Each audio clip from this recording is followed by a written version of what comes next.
Next 9 news में आपका बहुत बहुत स्वागत है। मैं हूं आपके साथ अबरारुल हक रहमानी। अखिलेश यादव लगातार उत्तर प्रदेश की सियासत में कई बड़े मामलों को लेकर इस वक्त प्रदेश के अलग अलग हिस्सों का दौरा करते नजर आ रहे हैं। लेकिन इस बीच जिस तरीके से तमाम मामलात बदल रहे हैं उससे यही कहा जा सकता है कि अखिलेश यादव लोकसभा चुनाव को लेकर काफ़ी ज़्यादा इस वक्त मेहनत भी कर रहे हैं। और साथ ही ये भी कहा जा रहा है कि दरअसल अब आने वाले चुनाव में कहीं ना कहीं वो बाजी मारते हुए नजर आ सकते हैं, क्योंकि पार्टी एक बार फिर से कमबैक करती हुई नजर आ रही है और पार्टी के तमाम कार्यकर्ता ज़मीन से जुड़कर लगातार मेहनत भी कर रहे हैं। और उसके नतीजों के तौर पर आप कह सकते हैं कि मैनपुरी उपचुनाव जो हुआ लोकसभा का, उसमें पार्टी को एक बड़ी बढ़त मिली, बड़ी जीत मिली और ये एक ऐतिहासिक जीत रही। इसी जीत के बाद लगातार अखिलेश यादव के हौसले बुलंद नजर आ रहे हैं। और इस सिलसिले में आपको बताऊं कि देखिए, शरद पवार से मिलने की जो बड़ी खबर आ रही, बुलंदशहर में उन्होंने मुलाकात की है शरद पवार से। और इसके बाद कहा जा रहा है कि दरअसल एक बड़ा बदलाव 2024 में हो सकता है। लेकिन उससे पहले आगे बात करें, आप हमारी इस खास रिपोर्ट को देखिए। पूरे पार्टी के साथ है और सबको एडजस्ट किया जाएगा। हमारी पार्टी और पार्टी का दिल बहुत बड़ा है। बयान दिया है कि ब्याज दर बढ़ा दिया है कि जाति व्यवस्था जो थी पंडितों ने बनाई। देखिए, उनसे बड़ा जानकार कोई नहीं हो सकता। और मैंने ये अभी कुछ दिन पहले कहा था, ये बीजेपी के लोग रिलीजियस साइंटिस्ट हैं, रिलीजियस इनोवेटर्स हैं, इनोवेट करते हैं चीजों को, इनोवेशन है इनके अंदर, ये कुछ भी कर सकते हैं। अरे आपको याद नहीं है, एक बार मूर्तियों को दूध पिलवाया गया था, वो कौन लोग थे? उस साजिश के पीछे कौन लोग थे? बीजेपी कुछ भी कह सकती है, कुछ भी कर सकती है, उनके नेता कुछ भी कहलवा करके आगे बढ़ सकते हैं। ओम प्रकाश राजभर ने बयान दिया है, अखिलेश यादव घर के बाहर शूद्र हैं और घर में क्षत्रिय हैं। आपकी क्या? अरे कितनी अच्छी बात कही, बड़े जानकार लोग हैं। लगता है बीजेपी वाले अच्छी ट्रेनिंग दे रहे हैं दिन और रात में इनको। राहुल गांधी कह रहे हैं कि बीजेपी अधर्म कर रही है। देखिए, राहुल गांधी जी कभी कभी तो ठीक कहते हैं और नहीं, मैं मानता नहीं, मैं राहुल जी के लिए कह रहा हूं। और अगर आप गूगल, एक मिनट, देखिए गूगल अगर आप करेंगे, क्योंकि जमाना गूगल का है, ठग की परिभाषा बहुत अच्छी है। और जो ठग की परिभाषा है वो उत्तर प्रदेश में हो रहा है। तो मैं समझता हूँ राहुल गांधी जी कभी कभी ठीक बोलते हैं। सर, महंगाई किसान की बात नहीं हो रही है, धर्म की बात हो रही है राजनीति में। तो इसीलिए तो मैं कह रहा हूँ, पत्रकार साथियों हमारी मदद करो इसमें कि सवाल महंगाई पर, बेरोजगारी के पूछे जाए बीजेपी वालों से। और बीजेपी वालों का इसीलिए मैंने कहा 2022 खत्म ही नहीं होगा, क्योंकि उन्हें बताना पड़ेगा कि आय दोगुनी हो गई किसानों की, नौजवान को नौकरी रोजगार। ये हमारे देश का दुर्भाग्य है। बीजेपी के लोग मुख्य मुद्दे से हटा करके बहस छेड़ रहे हैं। आज सवाल महंगाई का है, बेरोजगारी का है। हम दुनिया में कहाँ खड़े दिखाई दे रहे हैं? आप आंकड़े देखिए, हमारी प्रेस की स्वतंत्रता कहाँ खड़ी है, गरीबी में कहाँ खड़े हैं, भुखमरी में कहाँ खड़े हैं, बेरोजगारी में कहाँ खड़े हैं। और जो समाजवादियों ने एम्बुलेंस बनाई थी, गांव नहीं पहुंच पा रही। पता नहीं क्या कर दिया बीजेपी वालों ने, इनके टायर खा गए ये लोग कि डीजल पेट्रोल नहीं दे रहे, कि ड्राइवरों को सुविधा नहीं दे रहे। पुलिस को बनाई थी 100, नंबर बदल दिया 112। बताओ बेईमानी बढ़ गई कि नहीं बढ़ गई? क्योंकि वो नंबर बढ़ा तो पुलिस ने समझा हमें भी अपनी बढ़ानी है कुछ, उन्होंने भी अपनी व्यवस्था बढ़ा ली।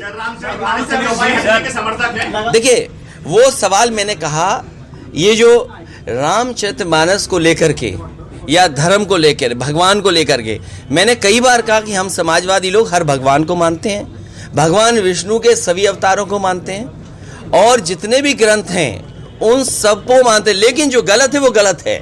इसीलिए मैंने कहा मुख्यमंत्री जी से अच्छा कोई व्यक्ति नहीं हो सकता।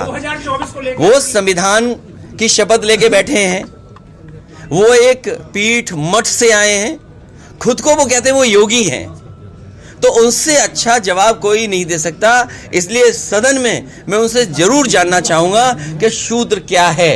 और ये 5000 साल से पुरानी लड़ाई है, एक पे ले जाएंगे और अचानक वो 20 की सूची से भी बाहर हो जाए, फिर लग रहा है कि फिर सूची में आ रहा है। आखिरकार सरकार क्यों मदद कर रही है? मुझे याद है उत्तर प्रदेश में सरकारी कर्मचारियों का, बिजली विभाग के लोगों का, प्रोविडेंट फंड का पैसा डीएचएफएल में इन्वेस्ट किया गया था। डीएचएफएल नुकसान उठा गई, कंपनी फेल हो गई उस समय जिन अधिकारियों ने फैसला लिया उनको जेल भेज दिया गया। मैं ये जानना चाहता हूं बीजेपी के लोगों से, सरकार से, कि जनता जानना चाहती है कि अगर डीएचएफएल में पैसा लगाने पर उस समय के अधिकारी जेल जा सकते हैं, तो एलआईसी और एसबीआई का पैसा जिस कंपनी में लगा है उनके बड़े अधिकारी कब जेल जाएंगे? आप ईडी, सीबीआई, इनकम टैक्स लिए घूमते हो। आज लखनऊ को सजाने के लिए आप रिवर फ्रंट में जो ईडी, सीबीआई और इनकम टैक्स में उसमें आप रोशनी करना चाहते हो। तो आपने देखा इस खास रिपोर्ट को। इस रिपोर्ट में जिस तरीके से दोनों बात कर रहे हैं, दोनों मिल रहे हैं, और साथ ही आप कह सकते हैं कि अखिलेश यादव पहले ही जो तमाम बातें अपने द्वारा कहा जा रहा है उनके द्वारा, ये सारी चीज़ें सीधे तौर पर बतला रही है कि ये जो है 2024 की बड़ी तैयारी है। और इस तैयारी में सीधे तौर पर आप कह सकते हैं कि भारतीय जनता पार्टी को कहीं ना कहीं उखाड़ फेंकने की पूरी तरीके से प्रयास जो है यहाँ पर तैयार किया जा रहा है अखिलेश यादव के द्वारा। और साथ ही इस वक्त कहा जा रहा है कि मायावती जो खुद को एक बड़ा विपक्ष का नेता मान करके बैठी हैं, दरअसल उनका उत्तर प्रदेश की सियासत में कोई भी जनाधार दूर दूर तक नजर नहीं आता है। और ये सारी चीज़ें बतलाती है कि अब आने वाले समय में राजनीतिक रूप से कई बड़े नुकसान जो देखने को मिल सकते हैं। और साथ ही ये भी कहा जा रहा है कि दरअसल उत्तर प्रदेश में इस वक्त जिस तरीके से तमाम मामला देखने को मिल रहे हैं, उसके बाद यही कहा जा सकता है कि बीजेपी के होश उड़े हुए हैं। सीएम योगी आदित्यनाथ कहीं ना कहीं इस बात को सोचने पर मजबूर है कि अब क्या उनकी सत्ता में वापसी हो पाएगी, क्या वो फिर से एक बार बीजेपी के नेतृत्व में सत्ता में वापसी करवा पाएंगे भारतीय जनता पार्टी की।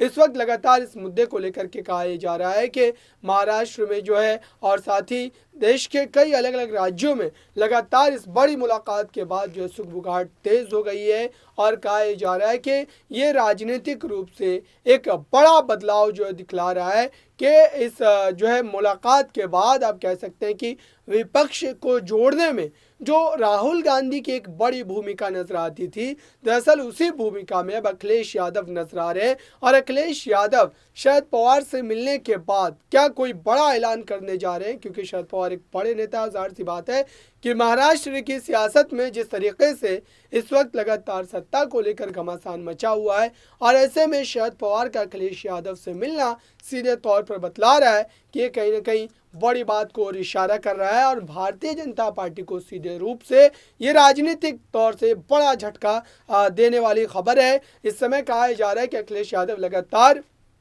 जो छोटे छोटे दल है उत्तर प्रदेश के, उनसे लेकर के जो बड़े विपक्षी दल है, सबों से तालमेल बिठाने की कोशिश कर रहे हैं। लगातार सबों से मुलाकात की जा रही है। और ये भी कहा जा रहा है कि दरअसल इस बड़ी मुलाकात के बाद कहीं ना कहीं तय माना जा रहा है कि गठबंधन की स्थिति पैदा हो सकती है। हालांकि एनसीपी पार्टी की बात की जाए तो वो उत्तर प्रदेश में उतनी ज़्यादा मजबूत नज़र नहीं आती है, लेकिन अगर गठबंधन बनता है तो जाहिर सी बात है कि अभी जो तीसरे चौथे फ्रंट की तमाम बातें चल रही है, जिस तरीके से अखिलेश यादव का तेलंगाना जाना हुआ और वहाँ पर उन्होंने वहाँ के मुख्यमंत्री के चंद्रशेखर राव से मुलाकात की, और फिर उसके बाद कहीं ना कहीं इस तरीके की अटकलें लगातार जो है वो देखने को मिली। तो देखते हैं आने वाले समय में उत्तर प्रदेश में क्या बड़ा गुल खिलाएंगे अखिलेश यादव शरद पवार से मुलाकात करने के बाद। इस खास रिपोर्ट में बस इतना ही। देखते रहिए ताज़ा तरीन खबरों के लिए नेक्स्ट 9 न्यूज़ को। धन्यवाद।